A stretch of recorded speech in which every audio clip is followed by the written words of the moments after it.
Us vaig a contar una història on la realitat va més enllà de la fantasia. Una història amb les seues princeses i castells, amb els seus herois de batalla. Doncs això millor ja ho anireu descobrint.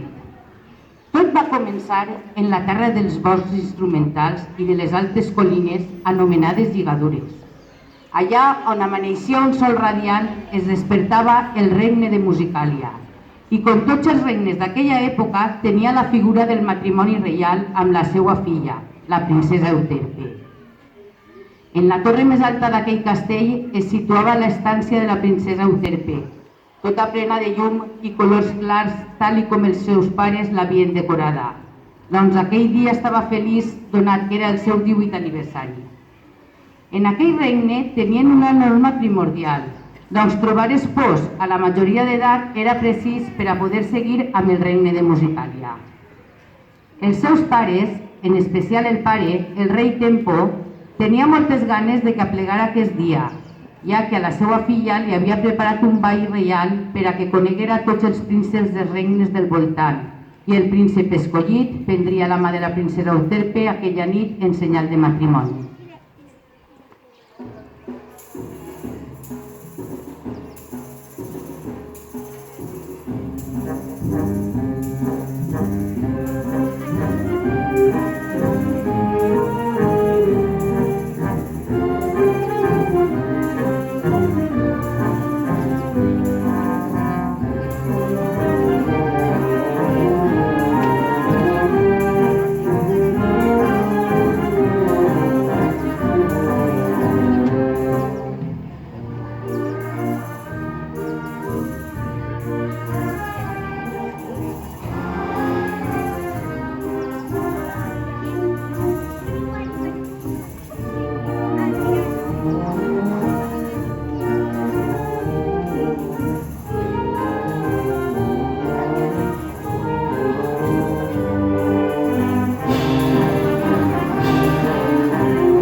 Comença el ball.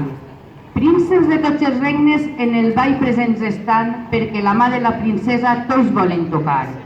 Prínceps de vent, madera i metall, prínceps de corda i percussió, tots baix l'atenta mirada de la princesa estaven mentre ballaven amb la burgesia reial fins que els tocara el torn de ballar amb ella.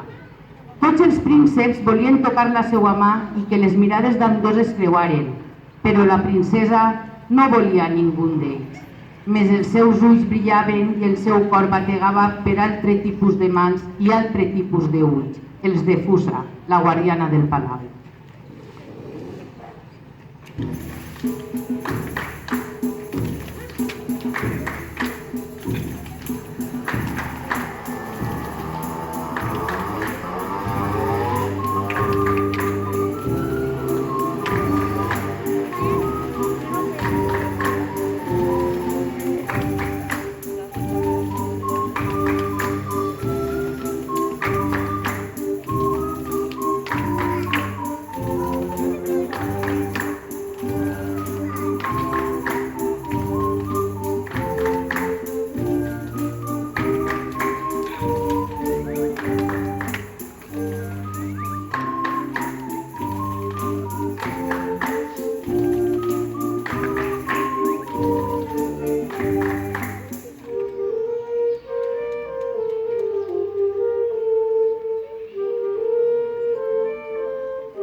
La princesa Euterpe combatia contra els seus sentiments i en aquesta batalla entraven en joc el seu cor partit per Fusa i el que poguera pensar la seva família. Encara que coneixia la seva família, no sabia com podrien reaccionar davant aquesta notícia tan inesperada que resultaria ser per a ells. S'ho prendran a bé? S'ho prendran a mal, pensava ella. No sabia ni en quin entrecijo es trobava en aquests moments. Una mescla d'emocions i sentiments la envoltaven per la gent que volia, però sabia que havia de prendre una decisió i, com en tota relació, la persona es deixa portar per els sentiments, la il·lusió i el que diu el seu cor. En aquest moment entra Fusa a la seva habitació. «No tens que contar-los-ho si no vols», li va dir Fusa. «I que es descobreixen per sorpresa? De vegades el remei és pitjor que la enfermetat», li va rebatir la princesa Euterpe. En aquest moment es va formar un gran silenci del qual la princesa Euterpe es va armar de valor i coratge per a decidir dir-li-ho a la seva família. S'ho preneren a bé o s'ho preneren a mal, ella tenia un plan. Amagades de tota la guàrdia del palau, la princesa Euterpe i la guardiana Fusa agafaren 2 dels cavalls de la Guàrdia Reial i abans de que ningú se n'adonara ja havien escapat. Però la Guàrdia Reial del Palau, sempre atenta a qualsevol moviment poc comú, s'adonà i anaren darrere d'elles per a que no escaparen del Palau, però no pogueren agafar-les, ja que elles sabien millor que ningú els diferents camins per a poder despistar-lo.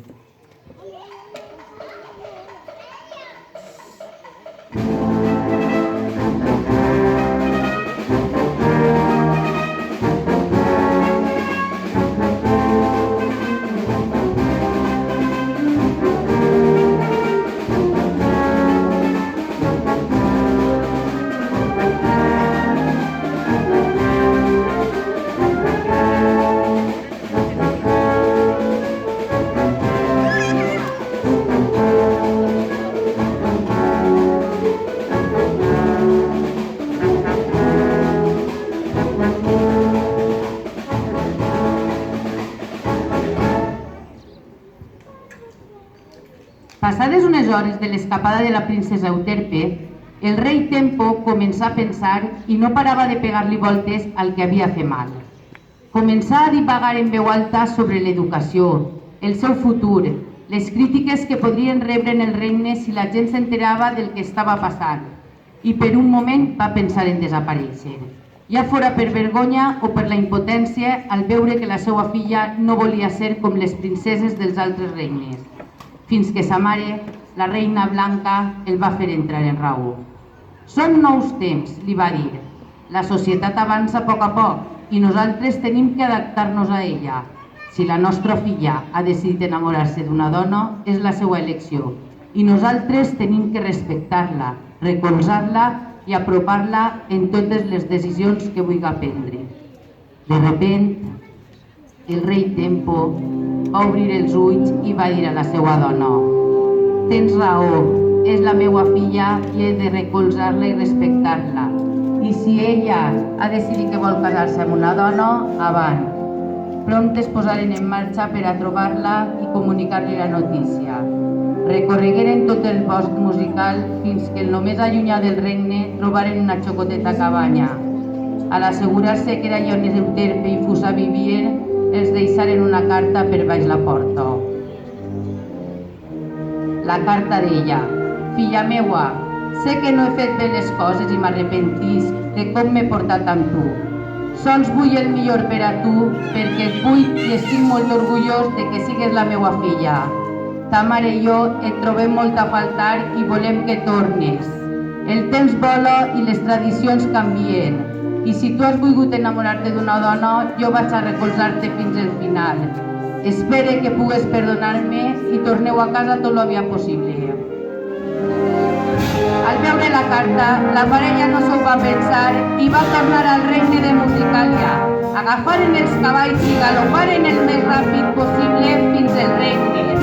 Eixe mateix dia, el regne de Musicalia es va vestir de llum, alegria i color per a la boda reial, la qual marcaria història en futures generacions.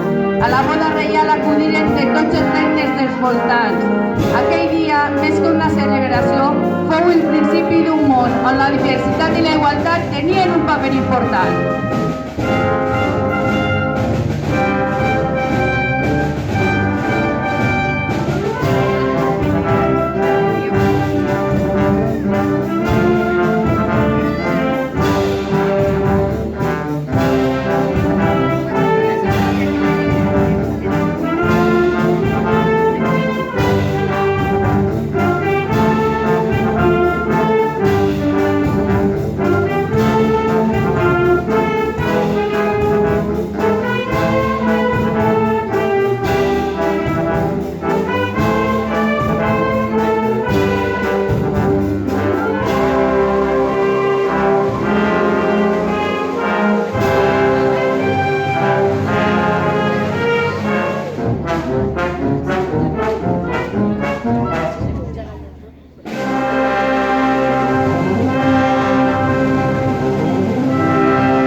Saluda, saluda, saluda.